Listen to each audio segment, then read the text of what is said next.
Well, after almost 10 years, I finally found a 400.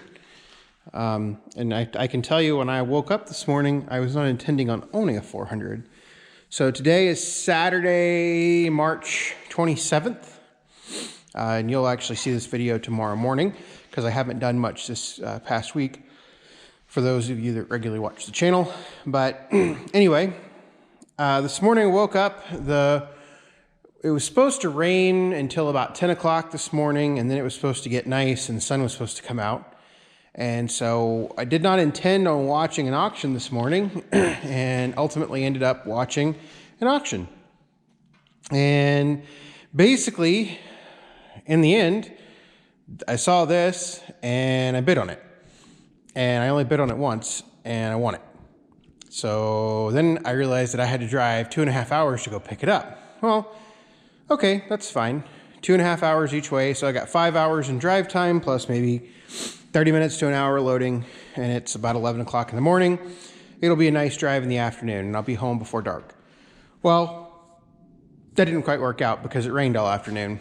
And so now all of my straps are drying over there. I've got them all hung up on the racking over there.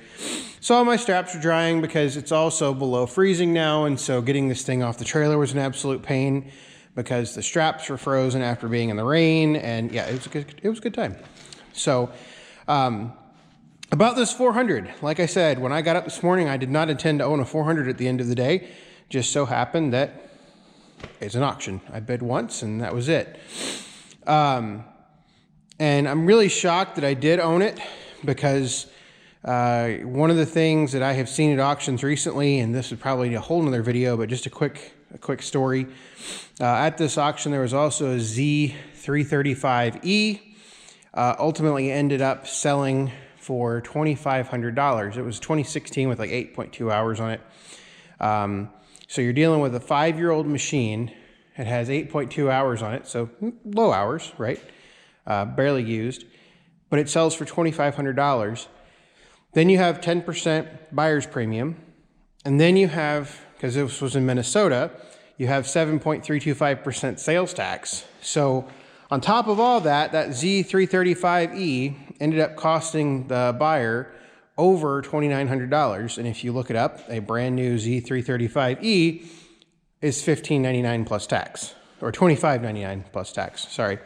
So, you know, even if you're paying the 7.325 or whatever it is, you're still looking at less than $2,800. So somebody bought a 5-year-old machine and paid another $150 over what a new one would be. So that just goes to tell, if you're watching auctions and you don't get caught up in it, do your research prior to bidding. I cannot emphasize that enough. I've seen this numerous times over the last couple months where folks are bidding on things and, you know, just go crazy. But anyway, back to this 400 because it's kind of cool. So it's got a 60-inch deck on it, not nothing too interesting there. It is a newer deck, which we'll get into. It also came with a Model 50 snowblower, so that's pretty exciting.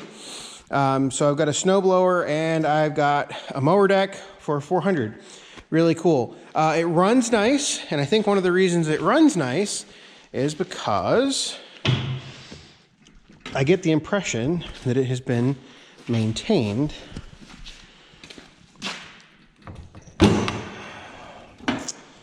Because it has, let me get my light out here.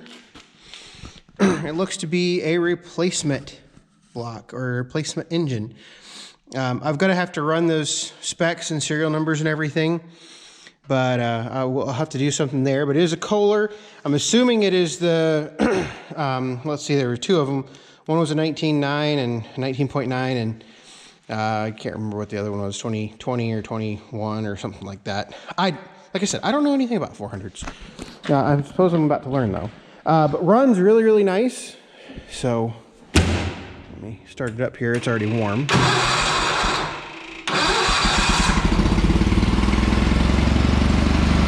Well, it wasn't creeping before I turned it off.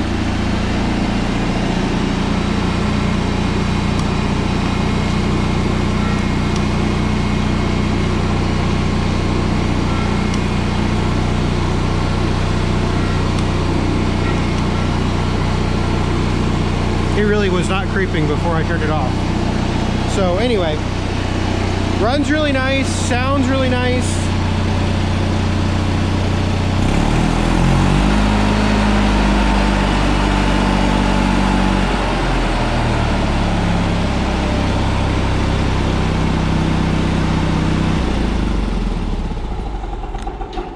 No smoke, really. No oil, burned oil smell. It says it has 1,224 hours on it. Like I said, it does have that what appears to be a short block or replacement engine in it. The only thing that I can identify so far is when you turn the deck on, the PTO going to the gear box turns, but the deck does not turn. So that can be 1.5 million different things. It could even be something as simple as water and ice in the pulleys. You can just hear kind of the belt squeal a little bit. So I'll have to dig into that once it warms up, and I'll try it one more time when it warms up and see how it works. But you can tell that this is a replacement deck. It's got a printed decal instead of a stamped aluminum tag. And then also when you look over on this side, the OPEI, the Outdoor Power Equipment Institute, it's the 1990 safety standards. So that deck was after 1990. I don't know if they offered this style deck after 1990. I think that's pretty interesting. I figured after 1990, they all had, they had the flip top or the flip discharge chutes instead of the solid ones. But the deck is newer because the original 400 decks did not have the front gauge wheels on them, or casters, or whatever you're going to call them. They were not there on the early 400s. So I do know that this is a replacement deck. I can also tell it is the older Curtis style gearbox instead of the Peerless gearbox that was found on the later 420s and 430s. Now, there was and I can't remember who I was talking to recently about the 400 deck mating to a 420, 430 and RPM and deck speed. I know that's something that there's been a large discussion on that I think we might be able to solve a little bit of that moving forward. I really had that conversation with somebody in the last couple weeks, but I cannot for the life of me remember who it is off the top of my head. But it also came with a really nice seat. No Deere seat, no cracks or anything, so get that cleaned up and everything, and I think it'll be really nice. No rear 3-point or anything like that. Not that I really need it or would want it. This is going to be kind of a exploration for me. After I get done, for those of you that follow my channel normally, after I get done with the 317, which is my project tomorrow, I was going to do it this afternoon before I had to go pick up this 400. But I'm going to work on the 317 and then the 318, and then I'll get this one cleaned up. It looks like if we look in the front here, and this is just my guess, somebody bought this. The problem with auctions is you don't know anything about the machines. But my guess is somebody bought this and cleaned it up specifically to sell it, because the deck has been repainted. But if you look in here, the engine looks super clean. But then you look down here and you look at the oil pan, and you can tell a pressure washer has definitely hit the oil pan, and it's not clean farther back. So I'm not quite sure what's going on there, but we'll dig into all that. We'll get the side panels off, etc.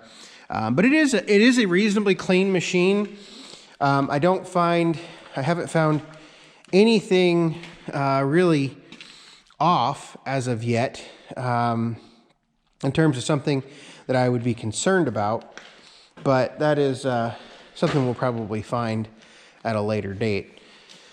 But anyway, that's it for the 400. At the same auction, I also bought a 3235A, only because, I mean, for those of you that have watched the channel long enough, you know that I play with garden tractors and I do other stuff with other machines because something's got to pay the bills. So,